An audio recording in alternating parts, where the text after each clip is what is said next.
സൂജീസ് വേൾഡിലേക്ക് എല്ലാവർക്കും സ്വാഗതം. ഈ ചാനൽ ആരെങ്കിലും സബ്സ്ക്രൈബ് ചെയ്യാതുണ്ടെങ്കിൽ ഒന്ന് സബ്സ്ക്രൈബ് ചെയ്ത് ബെൽ ബട്ടണും കൂടി എനാബിൾ ചെയ്ത് തൊട്ടടുത്ത് കാണുന്ന ഓൾ എന്നുള്ളതും കൂടി എനാബിൾ ആക്കിയാൽ മാത്രമേ ഞാൻ എല്ലാ ദിവസവും ഇടുന്ന വീഡിയോസിൻ്റെ നോട്ടിഫിക്കേഷൻ നിങ്ങൾക്ക് കറക്റ്റായി ലഭിക്കുകയുള്ളൂ.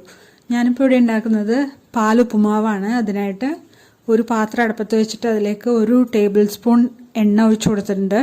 വെളിച്ചെണ്ണയാണ് ഒഴിച്ചു കൊടുത്തേക്കുന്നത്. നിങ്ങൾക്ക് ഏത് എണ്ണ വേണേലും ഉപയോഗിക്കാം, എന്നാലും വെളിച്ചെണ്ണയ്ക്ക് ഒരു പ്രത്യേക ടേസ്റ്റ് ഉണ്ടാവുമല്ലോ. പിന്നെ ഇത്തിരി എണ്ണ കൂടിയാലും നല്ല ടേസ്റ്റ് ആയിരിക്കും കേട്ടോ. ഉപ്പുമാവിന് എണ്ണ കൂടിയിരിക്കുന്നത് നല്ലൊരു ടേസ്റ്റ്. അവസാനമൊക്കെ ചില ആൾക്കാർ എണ്ണ ഒഴിച്ചു കൊടുക്കില്ലേ. ഹെൽത്ത് കോൺഷ്യസ് ആണെങ്കിൽ ഇതൊന്നും ചെയ്യണ്ട. അതിലേക്ക് 1/4 ടീസ്പൂൺ കടുക് ഇട്ടിട്ടുണ്ട്. 1 ടേബിൾ സ്പൂൺ പൊട്ടുകടല കൂടി ഇട്ട് കൊടുത്തിട്ടുണ്ട്. നിങ്ങൾക്ക് പൊട്ടുകടല ഇല്ലെങ്കിൽ ഉഴുന്നുപരിപ്പ് ഇട്ട് കൊടുത്താലും മതി. ഇനി രണ്ടും കൂടി ഇട്ട് കൊടുക്കണമെങ്കിൽ അങ്ങനെ ആവാട്ടോ. അതൊന്ന് പൊട്ടി വരുമ്പോൾ ഒരു 10 ഉള്ളി അരിഞ്ഞത് അതും കൂടി ഇട്ട് കൊടുക്കുന്നുണ്ട്. നന്നായിട്ട് ഇളക്കി കൊടുക്കുക. അതിലേക്ക് ഒരു ചെറിയ കഷ്ണം ഇഞ്ചി അതും കൊത്തി അരിഞ്ഞതൊന്ന് ഇട്ട് കൊടുക്കുന്നുണ്ട്. അതിലേക്കൊരു മുളക് ചോപ്പ് ചെയ്തത് ഇട്ട് കൊടുക്കുകയാണ്. കുറച്ച് വേപ്പിലയും കൂടി ഇട്ട് നന്നായിട്ട് വാടിക്കഴിയുമ്പോൾ അതിലേക്ക് സാധാരണ നമ്മൾ വെള്ളമല്ലേ ഒഴിച്ചു കൊടുക്കുന്നത്. ഇതൊരു സ്പെഷ്യാലിറ്റി ഉണ്ട്, പാലാണ് ഒഴിച്ചു കൊടുക്കുന്നത്. 3 കപ്പ് പാൽ ഒഴിച്ചു കൊടുത്തിട്ടുണ്ട്. അതിലേക്ക് ആവശ്യത്തിന് ഉപ്പും കൂടി ഇട്ട്, ഒരു ഇത്തിരി ഉപ്പ് കയറി നിൽക്കണമായിരിക്കും ഉപ്പുമാവിന് എപ്പോഴും ടേസ്റ്റ്. ഇട്ട് കൊടുത്ത് നന്നായിട്ട് ഇളക്കി കൊടുക്കുക. ഇനി ഇത് വന്നു കഴിയുമ്പോൾ വറുത്ത റവയാണ് നമ്മൾ ഇട്ട് കൊടുക്കുന്നത്.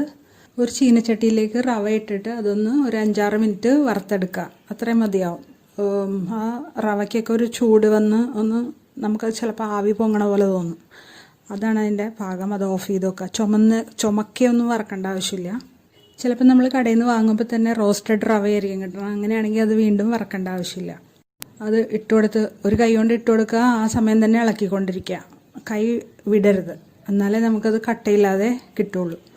നിങ്ങൾക്ക് വെള്ളം കുറഞ്ഞു പോയി എന്ന് തോന്നുവാണെങ്കിൽ, അതായത് പാല് കുറഞ്ഞു പോയി എന്ന് തോന്നുവാണെങ്കിൽ കുറച്ചുകൂടി പാലോ അല്ലെങ്കിൽ വെള്ളമോ ഇതേ സമയം തന്നെ തിളപ്പിക്കാൻ വെക്കാം. അപ്പോൾ അത് ഒഴിച്ചു കൊടുത്താൽ മതി.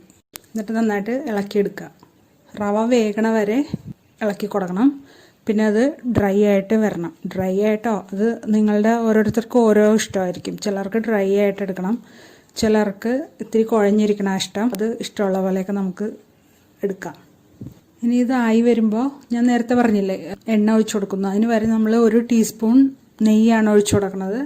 ഇത് ഇഷ്ടമുണ്ടെങ്കിൽ മാത്രമേ ഇട്ടാൽ മതി. ഇടുവാണെങ്കിൽ പ്രത്യേക ഒരു ടേസ്റ്റ് കിട്ടും. അതുകൊണ്ടാണ് നമ്മൾ ഇട്ട് കൊടുക്കുന്നത്.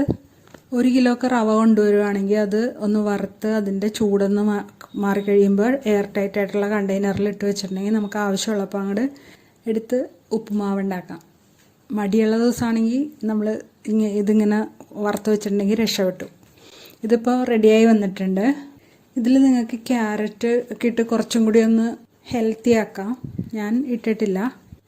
എന്താണ് പാലുപ്പുമാവിൻ്റെ ടേസ്റ്റ് എന്നൊന്നറിയാൻ വേണ്ടി ഒരു പ്രാവശ്യങ്ങളൊന്ന് ട്രൈ ചെയ്ത് നോക്കണേ. അപ്പോൾ ഇഷ്ടമെങ്കിൽ ലൈക്ക് ചെയ്യാനും കമൻറ്റ് ചെയ്യാനും ഷെയർ ചെയ്യാനും മറക്കല്ലേ.